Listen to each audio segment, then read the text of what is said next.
Hello students, how are you all? I think you all are fine. Today I would like to say that I am proud of you for completing all the homework that I have given. Now let's concentrate on our lesson Living World and Classification of Microbes. ह्या लेसनमध्ये आपण आधी पाहिलं होतं biodiversity and need of classification. ह्यात living organisms are divided into two groups. हे देखील आपण पाहिलं, prokaryotes and eukaryotes. Then scientist Whittaker यांनी ह्या ऑर्गॅनिझम्सला 5 ग्रुप्समध्ये डिवाइड केलं. कोणते 5 groups? Kingdom Monera, Protista, Fungi, Plantae, Animalia. हे 5 ग्रुप आपण पाहिले. नंतर डीपमध्ये आपण त्यांची माहिती पाहिली. मोनेरा, प्रोटिस्टा, फंगी याबद्दल आपण बरीच माहिती पाहिली. आता आपल्याला बघायचे आहे classification of microbes. What is mean by microbes? These are called micro organisms. आता मायक्रो ऑर्गॅनिझम्स म्हणजे काय? मायक्रो म्हणजे सूक्ष्म, सूक्ष्म असे ऑर्गॅनिझम्स. हे मायक्रो हे नाव का पडलं? कारण हे ऑर्गॅनिझम्स फक्त आपण मायक्रोस्कोपमध्येच बघू शकतो, म्हणून यांना मायक्रो ऑर्गॅनिझम्स म्हणतात. चला तर आपण बघूया classification of microorganism. Microorganisms are classified into 2 groups, prokaryotes and eukaryotes. प्रोकॅरियोट्स हे असे ऑर्गॅनिझम्स आहेत ज्यात न्यूक्लियस हा वेल डिफाईंड नसतो आणि न्यूक्लिअर मेम्ब्रेन ॲबसेंट असतो, असे ऑर्गॅनिझम्स. त्याच्या उलट युकॅरियोट्स मीन्स असे ऑर्गॅनिझम्स जिथे न्यूक्लियस वेल डिफाईंड आहे and nuclear membrane is also present, असे ऑर्गॅनिझम्स हे युकॅरियोट्स असतात. प्रोकॅरियोट्समध्ये इन्क्लूड होतात सर्व प्रकारचे बॅक्टेरिया. नेचरमध्ये जेवढेही बॅक्टेरिया आहेत ते प्रोकॅरियोट्समध्ये येतात. आणि युकॅरियोट्समध्ये प्रोटिस्टा, फंगी, अल्गी हे येतात. प्रोटिस्टा म्हणजे आदिजीव, फंगी कवक, अल्गी शेवाळ. चला तर आपण त्याआधी बघूया त्यांचं मेजरमेंट, म्हणजे ह्या मायक्रो ऑर्गॅनिझम्सला कोणत्या युनिटमध्ये मोजलं जातं ते बघूया. 1 metre is equal to 10⁶ micrometre and 1 metre is equal to 10⁹ nanometre. हे सर्वात छोटं युनिट आहे नॅनोमीटर. तर ह्या युनिटमध्ये हे मायक्रो ऑर्गॅनिझम्स त्यांची साईज मोजली जाते. आता पहिला बघूया आपण बॅक्टेरिया. बॅक्टेरियाची साईज आहे 1 मायक्रोमीटर टू 10 मायक्रोमीटर. मित्रांनो, तुम्ही सुई पाहिलीच असेल. सुईचं टोक किती बारीक आहे हे तुम्हाला माहितीच आहे. ह्या सुईच्या टोकावर हजारो पटींनी हे बॅक्टेरिया मावतात, एवढी कमी साईज आहे त्यांची. तर विचार करा तुम्ही, ते किती सूक्ष्म असतील आणि म्हणूनच आपण त्यांना उघड्या डोळ्यांनी बघू शकत नाही. त्यांना आपण इलेक्ट्रॉन मायक्रोस्कोपमध्ये किंवा कंपाऊंड मायक्रोस्कोपमध्येच बघू शकतो. पुढे युनिसेल्युलर इंडिपेंडंट पॅरासिटिक ऑर्गॅनिझम्स. हे युनिसेल्युलर ऑर्गॅनिझम्स आहेत. ते इंडिपेंडंट आहेत म्हणजे ते स्वतंत्र असतात, किंवा पॅरासिटिक ऑर्गॅनिझम्स आहेत म्हणजे ते दुसऱ्या बॉडीवर अवलंबून राहतात किंवा दुसऱ्या बॉडीमध्ये शिरकाव करून तेथे आपलं घर करतात. Sometimes many bacteria together form colonies. कधी कधी तर हे बॅक्टेरिया गट किंवा समुदाय फॉर्म करतात, तयार करतात. ते कसं तयार करतील ते पुढे आपण बघूया. Bacterial cell is prokaryotic with cell wall but distinct nucleus or cell organelles are absent. हे बॅक्टेरियल सेल आहेत ते प्रोकॅरियोटिक सेल आहेत विथ सेल वॉल. आपण वरती पाहिलंच की प्रोकॅरियोट्समध्ये हे बॅक्टेरिया इन्क्लूड होतात. पुढे आहे they reproduce by simple binary fusion. Simple binary fusion म्हणजे काय की द्विखंडी भवन. त्यांचं रिप्रोडक्शन हे बायनरी फ्युजनने होतं. आता बघा, मी तुम्हाला फॉर एक्झाम्पल करून दाखवते. हा एक ऑर्गॅनिझम आहे, याचे 2 भाग झाले म्हणजे 2 ऑर्गॅनिझम्स तयार झाले त्याच्यापासून. पुन्हा त्यांचे 2 भाग होतील आणि त्यांच्यापासून 2 ऑर्गॅनिझम्स तयार होतील.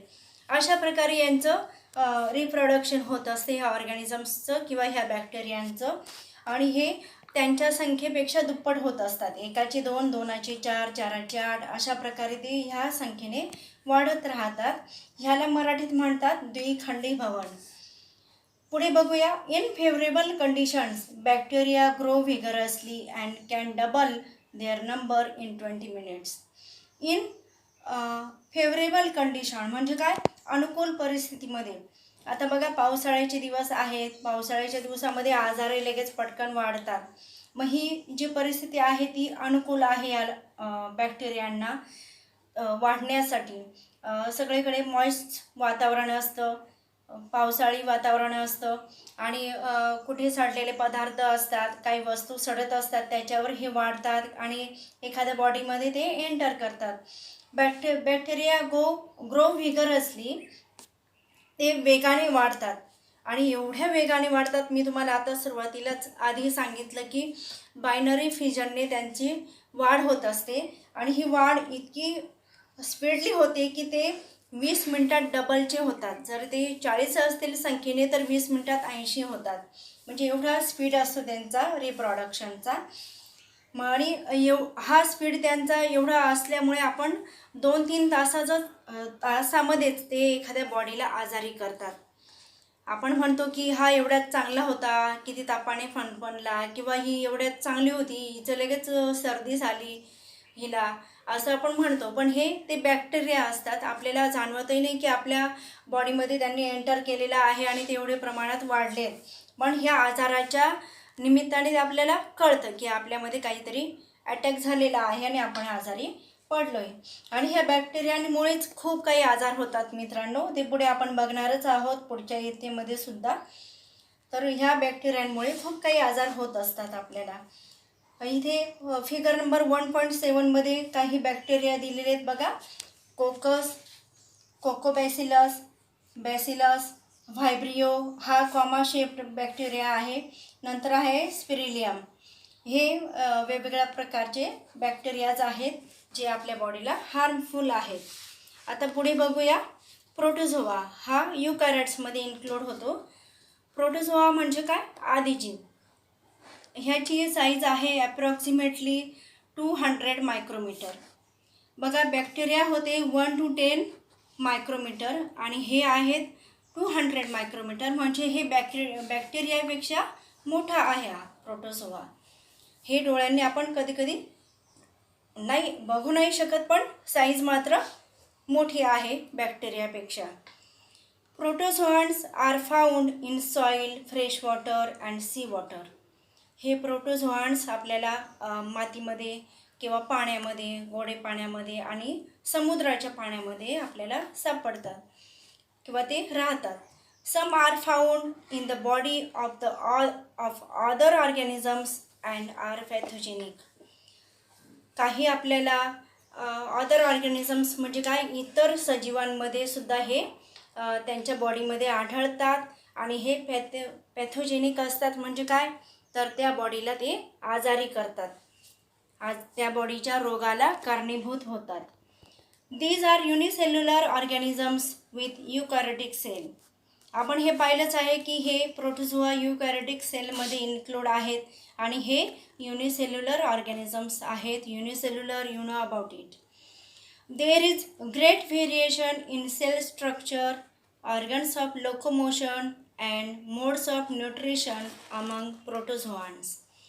ह्या ऑर्गॅनिझम्समध्ये त्यांचं सेल स्ट्रक्चर वेगवेगळं आहे. त्यांचे हालचाल करण्याचे जे ऑर्गन्स आहेत ते सुद्धा वेगवेगळे आहेत आणि त्यांचे पोषण करण्याच्या ज्या पद्धती आहेत त्यासुद्धा वेगवेगळ्या आहेत. आपण मागच्या वेळेला पाहिलंच होतं प्रोटिस्टामध्ये, पॅरामोशियमला सेलिया नावाचं हे असतात धागे तंतू. बघा, इथे फिगरमध्ये हा पॅरामोशियम आपल्याला दाखवलेला आहे, त्याला सिलिया आहेत. आणि मागच्या व्हिडिओमध्ये सुद्धा मी तुम्हाला सांगितलं होतं की यांचं लोकोमोशन या सिलियाच्या द्वारे होतं. पण अमिबामध्ये काय असतो? सुडोपोडिया. तर सुडोपोडियाच्या आधाराने ते आपलं लोकोमोशन किंवा मूवमेंट करत असतात. तसंच योग्लेनामध्ये काय असतं आठवतंय का तुम्हाला? योग्लेनामध्ये असतं फ्लॅगिल्याच्या आधारे ते लोकोमोशन करत असतात. म्हणजे असं विविधता त्यांच्या सेल स्ट्रक्चरमध्ये, त्यांच्या लोकोमोशनमध्ये आणि न्यूट्रिशनमध्ये सुद्धा आढळतात. These organisms reproduce by simple cell division. आणि हे ऑर्गॅनिझम्स हे सेल डिव्हिजनने वाढतात किंवा त्यांचं रिप्रोडक्शन होतं. सेल डिव्हिजन मी तुम्हाला आता मागे करूनच दाखवलं. बायनरी फिजन म्हणजे काय? सेल डिव्हिजन, द्विखंडी भवन. For example amoeba, paramecium, free living in dirty water. म्हणजे प्रोटोझोआचे हे एक्झाम्पल आहेत. अमिबा, पॅरामोसियम हे डर्टी वॉटरमध्ये, गढूळ पाण्यामध्ये राहतात. नंतर आहे एंटामिबा हिस्टोलिटिका, कॉजेस ॲमेबॉयसिस. ॲमेबॉयसिस हा आजार ह्या एंटामिबा हिस्टोलिटिका प्रोटोझोआ किंवा हा ऑर्गॅनिझम्स आहे याच्यामुळे होतो. आता या आजाराला अमाउश म्हणतात मराठीमध्ये. ह्या दिवसामध्ये, पावसाळ्याच्या दिवसात बघा तुमचं पोट खूप दुखतं आणि फार गडगड होते, पोटात गडगड झाल्यासारखं होतं आणि मग डॉक्टरांकडे गेल्यावर डॉक्टर काय म्हणतात की जंत पडलेत पोटात. मग हा जो आजार आहे, जे पोटात गुडगुड होतं, जेवण जात नाही, पोट फार दुखत असतं, याला काय म्हणतोय आपण? अमाउश. नंतर आहे प्लाझ्मोडियम व्हायवॅक्स, ह्याच्यामुळे आपल्याला मलेरिया होतो.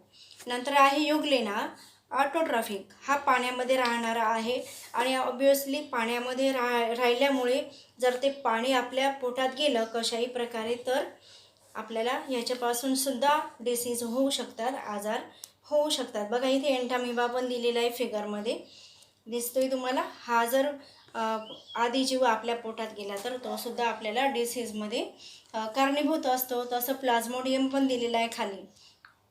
हा त्यांचे प्रत्येकाचे आकार वेगवेगळे आहेत बघा.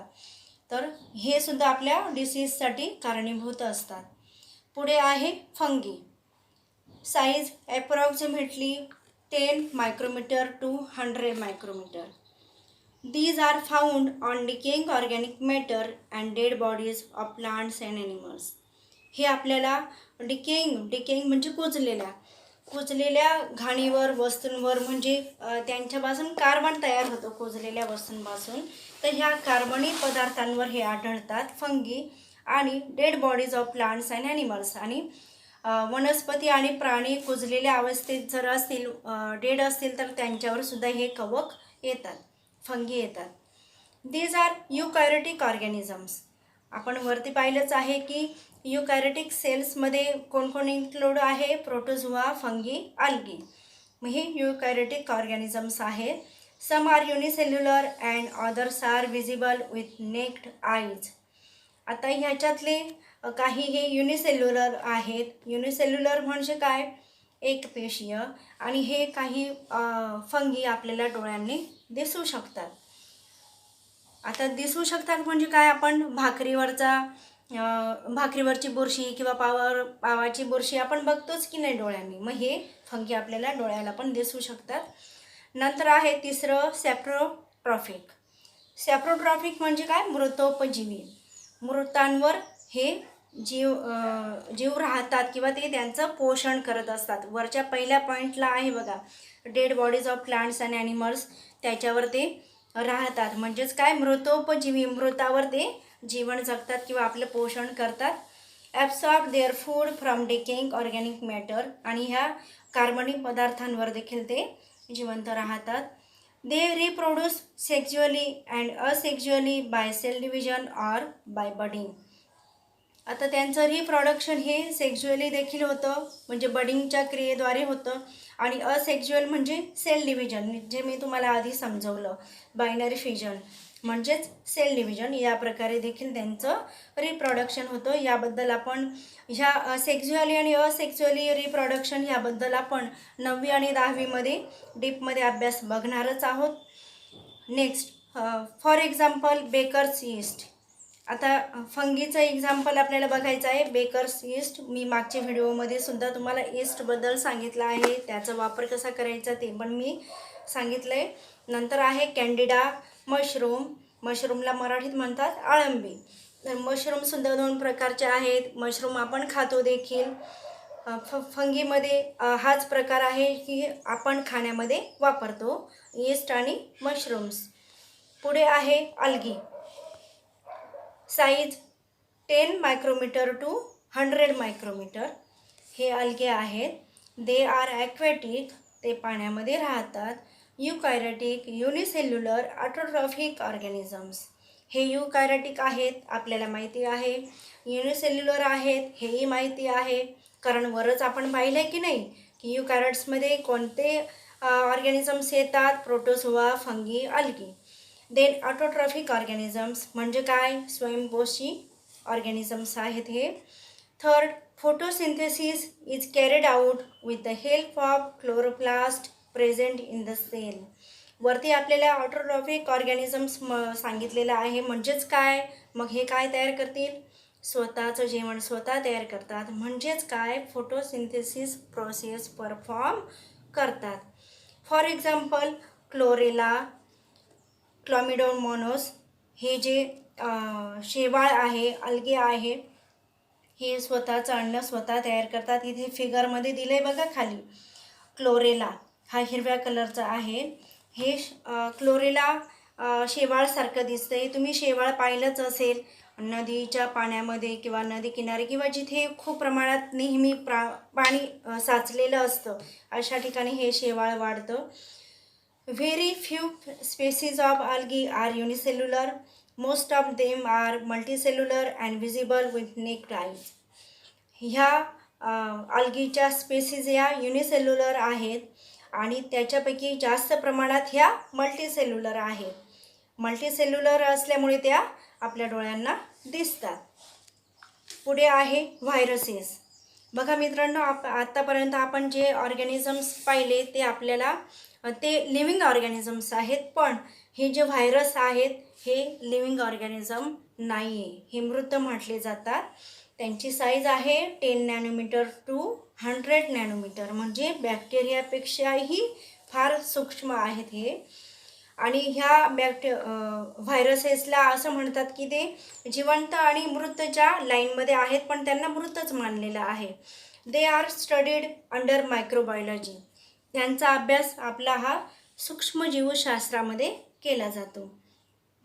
पहिला पॉईंट आहे, viruses are extremely minute. Minute म्हणजे काय, खूप छोटे, सूक्ष्म. मिनिट शब्द नाही येतो, मायन्यूट म्हणतात त्याला. तर हे खूपच छोटे सूक्ष्म असतात.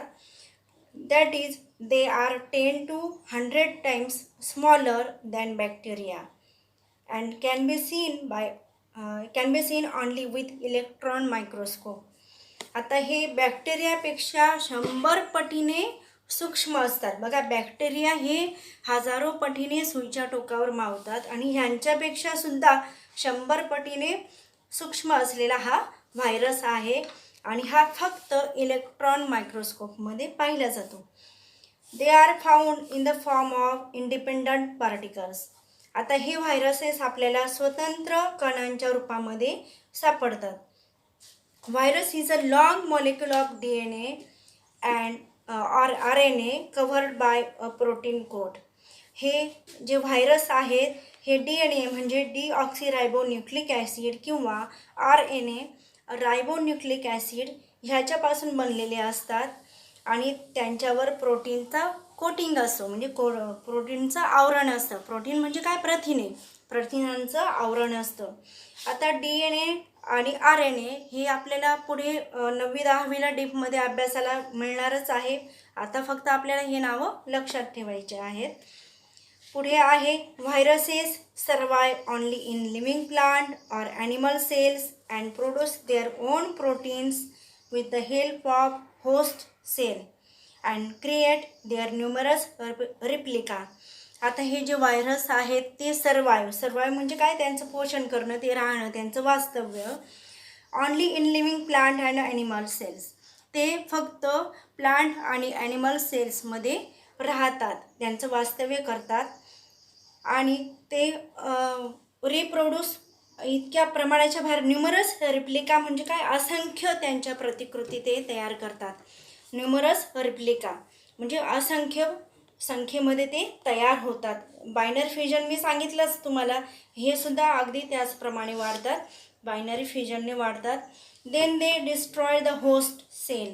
आणि इतक्या प्रमाणात ते वाढतात, त्यांची कॉलनी तिथे तयार करतात आणि एवढ्या प्रमाणात वाढतात की ते त्या होस्ट सेलला, मग होस्ट सेल म्हणजे ती बॉडी, ज्या बॉडीमध्ये त्यांनी एंटर केलेलं आहे त्या बॉडीला ते डिस्ट्रॉय करतात, नष्ट करतात आणि ती बॉडी मृत झाली का, मेली की ते फ्री होतात. these free viruses again infect new cells आणि हे फ्री झालेले व्हायरसेस पुन्हा न्यू सेल्समध्ये एंटर करतात. आता आपल्याला बघायचं आहे की ती जी न्यू बॉडी आहे ती आपली नको, आपली असायला नको. म्हणून आपण काय प्रयत्न करायला हवेत, आपण स्वच्छ राहायला हवं, घाणेरड्या जागेवर जायला नको, हो की नाही, ह्याची सुद्धा आपण काळजी घ्यायची आहे. Viruses cause many diseases to plants and animals आणि ह्या व्हायरसेसमुळेच आपल्याला भरपूर आजार होतात आणि प्लांट्सला देखील आजार होतात. आता तुम्ही म्हणत असाल प्लांट्सला आजार कसे होतात झाडांना, तर तुम्ही पाहिले का शेतावर शेतकरी फवारणी करतात औषधांची का, कारण तिथे कीड पडलेलं असतं, झाडं अचानक वाळतात, भरपूर प्रकार आहेत त्यांच्या आजारपणाचे, तर हे अशा प्रकारे ते प्लांट्स आजारी पडतात. आता व्हायरसेसबद्दल आपण बघत आहोत म्हणून मी सांगते की आत्ताच्या घडीला आपल्या जगावर कोणत्या व्हायरसचा प्रादुर्भाव आहे बरं, तुम्हाला माहिती आहे का, आठवलं? हो, कोरोना व्हायरस. आणि त्याच्याच देणगीमुळे आपण आत्ता ह्या क्षणाला घरात बसलेलो आहोत आणि व्हिडिओद्वारे एकमेकाशी संपर्क साधतोय. पण आता ह्या घडीला आपण एक स्वतःची काळजी घेणं गरजेचं आहे. आता ह्या कोरोना व्हायरसचे सिम्पटम्स तुम्हाला सांगते मी.